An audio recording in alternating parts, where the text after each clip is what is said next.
సమాజ రక్షణకు ప్రతిక్షణం కృషి చేస్తూ శాంతి భద్రతలను కాపాడుతున్న హైదరాబాద్ చిలకలగూడ పోలీసులు గాంధీ హాస్పిటల్ వద్ద నా అంటూ ఎవరూ లేని 6 అభాగ్యులను గుర్తించి ఉన్నతాధికారుల ఆదేశాల మేరకు యాదాద్రి భువనగిరి జిల్లా చౌటుప్పల్లోని అమ్మా నాన్న అనాథ ఆశ్రమానికి నవంబరు 6 రాత్రివేళ తీసుకువచ్చారు.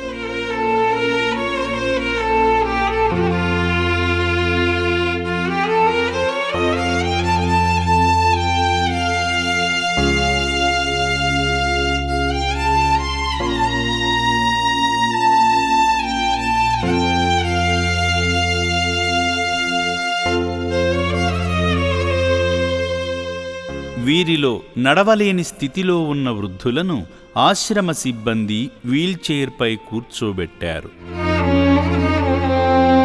వెంటనే వారిని వసతి భవనంలోని వైద్యశాలకు తీసుకువెళ్లగా ఆశ్రమ వైద్యులు BP, sugar levels, oxygen levels, body weight వంటి ప్రాథమిక ఆరోగ్య చికిత్సలు నిర్వహించారు.